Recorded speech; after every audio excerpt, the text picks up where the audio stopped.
बंकिम दा का ये भाव सूत्र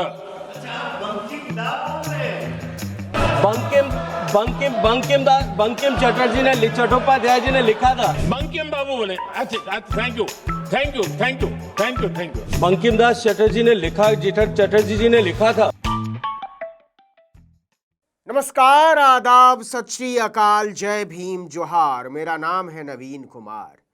प्रधानमंत्री नरेंद्र मोदी देश को मूर्ख समझते हैं, और अगर नहीं समझते तो फिर क्यों वो अपनी ही भद पिटवाने पर आमादा रहते हैं। भारत की संसद में वंदे मातरम के 150 साल होने पर उन्होंने बहुत लंबा और लच्छेदार भाषण दिया, कांग्रेस और नेहरू को कोसते हुए, और प्रकारांतर से स्वतंत्रता के आंदोलन को ही कोसते हुए।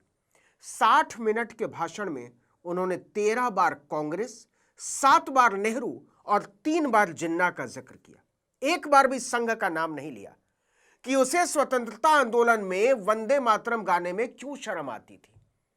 नहीं कहा कि उसने अंग्रेजों की दलाली करते हुए भारत छोड़ो आंदोलन का विरोध किया था। संघ ने उस चिट्ठी में जिन्ना की भावना से नेहरू जी अपनी सहमति जताते हुए कि वंदे मातरम की, ये जो उन्होंने सुभाष बाबू को लिखा है, वंदे मातरम की आनंद मठ वाली पृष्ठभूमि मुसलमानों को इरिटेट कर सकती है। फालतू की लफाजियां करने की बजाय नरेंद्र मोदी को बताना चाहिए था कि 1925 से लेकर 1947 तक आरएसएस के किसी भी दस्तावेज में वंदे मातरम गाने का जिक्र क्यों नहीं है। आरएसएस का एक भी नेता वंदे मातरम गाने के अपराध में जेल क्यों नहीं गया, जबकि यह राष्ट्रद्रोह था। मोदी ने 1 घंटे के भाषण में वंदे मातरम 121 बार, देश 50 बार, भारत 35 बार, अंग्रेज 34 बार, बंगाल 17 बार, कांग्रेस 13 बार, वंदे मातरम के रचयिता बंकिम चंद्र चटर्जी 10 बार, नेहरू 7 बार, महात्मा गांधी केवल 6 बार, मुस्लिम लीग 5 बार, जिन्ना 3 बार, कांग्रेस केवल 3 बार, मुसलमान 2 बार और तुष्टीकरण 3 बार कहा। संघ कहां गया मोदी जी? 1925 में स्थापना से लेकर आजादी तक 22 साल में संघ कहां था? झुनझुना बजा रहा था? क्या कर रहा था? किस बिल में दुबका हुआ था? कुछ तो बताते। और जहां तक जवाहरलाल नेहरू जी की बात है, जितनी देर हमारे प्रधानमंत्री, देश के प्रधानमंत्री रहे हैं, 12 साल हो गए हैं, लगभग उतने ही सालों के लिए जवाहरलाल नेहरू जी जेल में रहे। सवाल तो है कि वंदे मातरम गाने के गुनाह में हेडगेवार क्यों नहीं जेल गए, गोलवलकर क्यों नहीं जेल गए, मुंजे क्यों नहीं जेल गए, दत्तात्रेय देवरस क्यों नहीं जेल गए, 16 साल के तो सुदर्शन भी हो गए थे, वो क्यों नहीं जेल गए। ये सारे के सारे आरएसएस के सरसंघ चालक हुए। अंग्रेजों की गोदी में बैठकर भुट्टे खाने वाले छुट भइयों की तो जाने ही दीजिए। मोदी जब वंदे मातरम पर ज्ञान दे रहे थे तो लग रहा था सिर्फ रात में देख पाने वाला कोई जीव दिन के उजाले का बखान कर रहा। कांग्रेस कार्य समिति की एक बैठक कोलकाता में होगी, जिसमें वंदे मातरम के उपयोग की समीक्षा की जाएगी। बंकिम बाबू का बंगाल, बंकिम बाबू का कोलकाता, और उसको चुना गया और वहां पर समीक्षा करना तय किया। ये सब जब मोदी बोलते हैं ना, तो वो बहुत ही बौने, बहुत ही तुच्छ नजर आते हैं, और इससे कहीं ज्यादा कुंठित और कलुषित। लेकिन एक काम वो ऐसे मौकों पर बहुत ही बढ़िया करते हैं। पूछिए क्या? इतिहास को उधेड़ देने का। जनता खोज खोज कर स्वतंत्रता आंदोलन से संघ की नफरत के पन्ने पढ़ने लगती है, जानने लगती है कि संघ कहां छिपा हुआ था, कहां दुबका हुआ था। मसलन 27 सितंबर 1896 को कलकत्ता कांग्रेस अधिवेशन में खुद गुरुदेव रविंद्रनाथ टैगोर ने वंदे मातरम को गाकर इसे संगीतमय रूप दिया था। हिंदू मुसलमान को लेकर नफरत की भावना से भरे इतिहास अज्ञानी नरेंद्र मोदी नहीं जानते होंगे कि जिस अधिवेशन में गुरुदेव ने वंदे मातरम गाया था, उसी अधिवेशन में कांग्रेस ने पहली बार अपना अध्यक्ष एक मुसलमान को चुना था, रहीमतुल्लाह मोहम्मद सयानी को। और 1937 में तो कांग्रेस ने इसे अपनी हर सभा में गाना अनिवार्य बना दिया। 1937 के कांग्रेस वर्किंग कमेटी में के सेशन में यह निर्णय लिया गया कि जहां पर भी नेशनल गैदरिंग होगी, वहां पर हम शुरुआत में वंदे मातरम के पहले 2 पंक्तियों को हम गाएंगे। 1905 में कांग्रेस नेता सरोजनी नायडू तो वंदे मातरम आंदोलन की प्रतीक बन चुकी थी। उन्होंने बाकायदा वंदे मातरम प्रभात फेरियों का नेतृत्व किया और गाने पर जेल भेजी गई बार बार। बंगाल विभाजन के बाद उन्होंने चूड़ियां उतारकर वंदे मातरम को आंदोलन में बदल दिया। तिलक को वंदे मातरम गाने के लिए जेल में डाला गया। 1908 में बेलगाम में उनकी गिरफ्तारी के दौरान वंदे मातरम नारे लगाने पर सैकड़ों कांग्रेस प्रदर्शनकारियों को जेल भेजा गया। तिलक को तो राजद्रोह के आरोप में 6 साल तक बर्मा की मांडले जेल में सजा काटनी पड़ी। मोदी ने मातंगनी हाजरा का भी नाम नहीं लिया, उसी बंगाल की थी, कांग्रेस की कार्यकर्ता थी। जब संघ के लोग अंग्रेजों की ठकुर सुहाती गा रहे थे ना, तब मातंगनी हाजरा चटगांव में वंदे मातरम नारे लगाते हुए अंग्रेजों को चुनौती दे रही थी। उन्हें जेल में डाल दिया गया, जहां उन्हें भयानक यातनाएं दी गई। 1942 में गांधी के भारत छोड़ो आंदोलन में जब संघ अंग्रेजों की गोदी में बैठा हुआ था, मातंगनी हाजरा ने अपनी शहादत दी। मोदी इतिहास से भागने वाले कुंठित नेता हैं, इसलिए उन्हें ऐसे शहीदों के नाम लेने में भी शर्म आती है।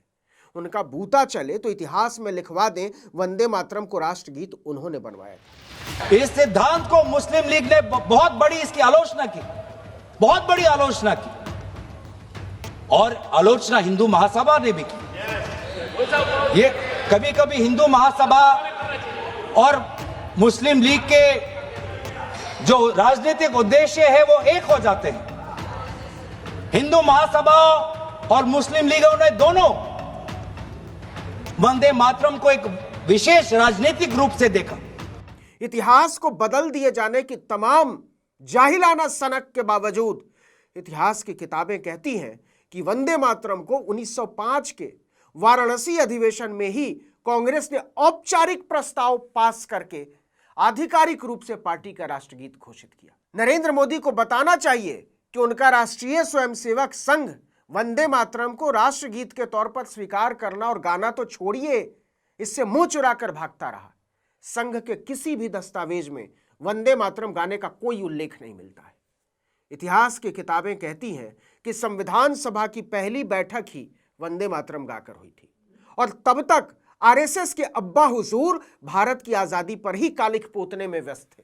भाजपा की महान इतिहासकार कंगना रनौत ने तो आजादी के 75 साल बाद कहा कि 1947 में जो लाखों कुर्बानियों के बाद हमको आजादी मिली थी वो बकवास थी और असली आजादी नरेंद्र मोदी ने 2014 में दिलवाई। आजादी हमें 2014 में मिली है। मोदी चाहे तो संसद का रिकॉर्ड चेक करवा ले और अपनी आत्मा पर पड़े कुंठा के पत्थर को थोड़ी देर तक हटा ले। तारीख थी 24 जनवरी 1950।